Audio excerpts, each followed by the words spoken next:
El rey Salomón mandó construir el primer templo de Jerusalén para contener el Arca de la Alianza. El templo quedó destruido en el año 586 a.C. por la invasión del babilonio Nabucodonosor. A partir de entonces comenzó la edificación del segundo templo, completado en época de Herodes en el siglo I a.C. El templo presidía de manera majestuosa la Jerusalén del siglo I a.C. Aunque apenas quedan restos, el testimonio del historiador Flavio Josefo nos es útil para reconstruir el templo tal como pudo ser. La entrada del templo herodiano era la puerta preciosa, cuyo acceso estaba prohibido a los no judíos. Después entraba al patio de las mujeres, único recinto al que les estaba permitido acceder. La puerta de Nicanor, decorada con paneles de bronce muy elaborados, conducía a un patio interior. Le seguía el patio de Israel, cuya entrada estaba reservada a los hombres judíos. En su centro, sobre una plataforma elevada, estaba el altar de sacrificios. La última estancia del edificio era el santuario, con 4 columnas con capiteles corintios en su fachada, cuya puerta solo podía ser atravesada por los sacerdotes. El segundo templo fue incendiado por el romano Tito en el año 70 después de Cristo. De él queda en pie solamente la sección oriental de la muralla que lo rodeaba, el actual Muro de las Lamentaciones. Si imaginamos la llegada de Jesús a Jerusalén por primera vez, él habría estado atónito de golpe por la estructura de la ciudad, la cual era enorme. Esta estructura es el templo de la montaña. Los investigadores están tratando de juntar piezas para ver cómo se veía esta ciudad en el siglo I. Esto representa un desafío único. La mayor parte de lo construido aquí se ha perdido en el tiempo. Destruido en la década siguiente a la muerte de Jesús por una alborotada armada romana y porque este es sagrado para las 3 grandes religiones del mundo, judaísmo, cristianismo e islamismo. Las excavaciones no habían sido permitidas aquí por más de 150 años.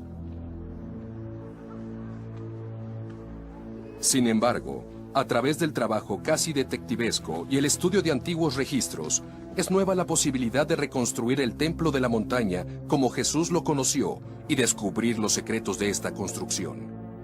Este era el centro de operaciones de Herodes el Grande, rey de Judea en el tiempo del nacimiento de Jesús. Los logros de Herodes fueron siempre ensombrecidos por lo que está escrito acerca de él en la Biblia, que ordenó la matanza de los niños recién nacidos y que trató de matar a Jesús cuando era niño. Alrededor de 15 años antes de Cristo, Herodes se había embarcado en un plan para construir un nuevo y complejo templo, mucho más grande que el que estaba edificado ahí. Triplicaría el tamaño de las estructuras existentes para hacer cubrir un área equivalente a 25 campos de fútbol. Lo rodearía con muros altos, pero enfrentaría 2 desafíos de ingeniería. Primero, pensando como judío, había una posible localización para el templo. Tendría que demoler la estructura existente, y el sacerdote no confiaba en él. No creían que terminaría el trabajo. Para demostrar sus buenas intenciones, cada roca necesitada para la nueva construcción sería sacada de la cantera antes de empezar a trabajar en el lugar. 1 millón de toneladas de roca, de sitios alrededor de la ciudad, tomó 8 años. Y todavía el gran reto era que la cúspide del templo de la montaña era un pico, no una meseta. Y aún así, demasiado pequeño para los planes de Herodes. Herodes llegó a una simple pero extraordinaria y ambiciosa solución. Haría la montaña más grande. El templo de la montaña que Jesús conoció era la estructura más grande construida por el hombre sobre la tierra en ese momento. El suelo de la plaza que sostenía a 250,000 de personas era efectivamente un tejado que cubría una red de cámaras. Si miramos el templo de la montaña hoy, vemos una enorme área plana, la cual era nivelada. pero todo estaba construido artificialmente. Había una montaña escondida en el centro y la montaña se veía así, lo que era sumado a un piso colgante, llevando a todos de una manera hacia aquí y las paredes alrededor las soportaban. ¿Cómo hacer que el piso resistiera? Haciendo soportes con demasiados arcos, bóvedas construidas por abajo. En la esquina suroeste del Templo de la Montaña hay 4 niveles de arcos haciendo cuartos abovedados. Cada arco es de 7,5 metros de ancho por 7,5 metros de alto.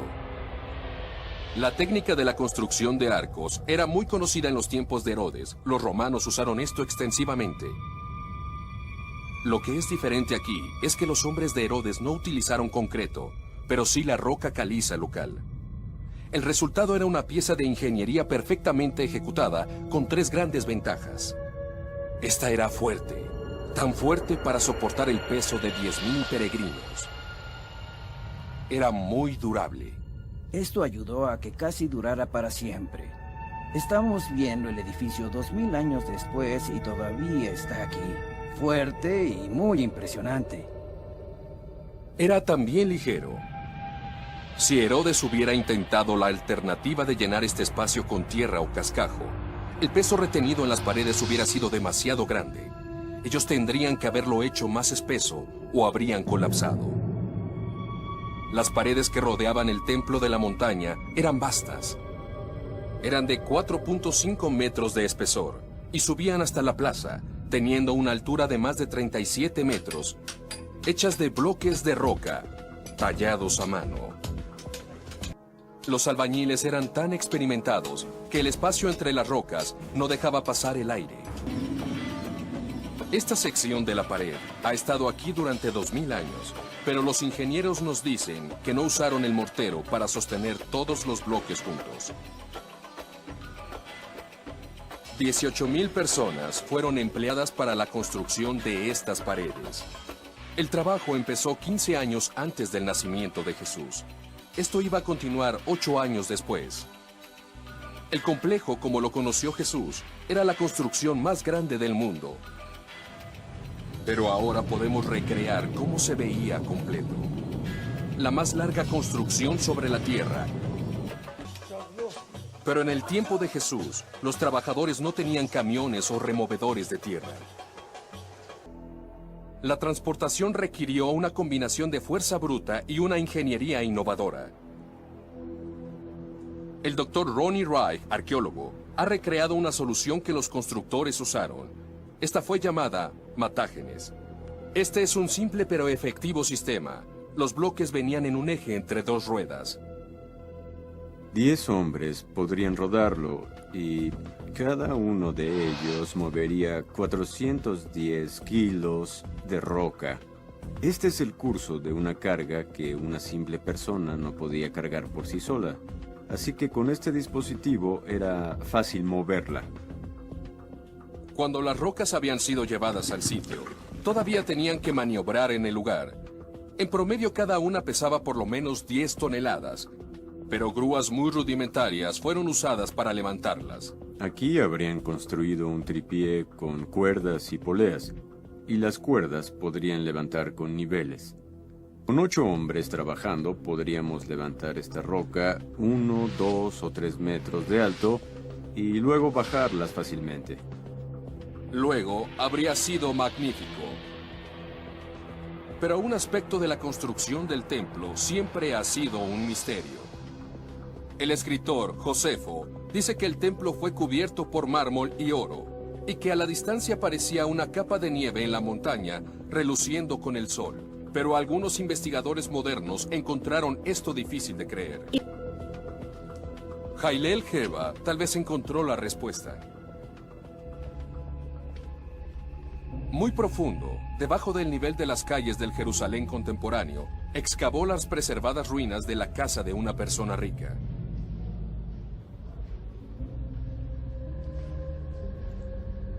Las paredes y los techos estaban cubiertos de diseños misteriosos, y esos diseños muestran que los constructores de Jerusalén tenían la habilidad para esculpir yeso y crear la ilusión de roca.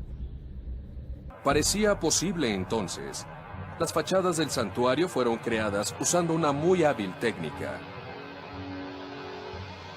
Así que, en mi opinión, cuando nuestros investigadores descubrieron los templos que parecían ser de mármol, cubiertos con mármol, lo que ellos querían decir es que los edificios estaban hechos de una brillante roca blanca o tal vez cubiertas con un pulido estuco. Podemos mostrar cómo se veía el templo cuando Jesús vivió. El punto principal de la ciudad, blanco y oro, con plumas de humo subiendo de los altares de sacrificio en el frente de este.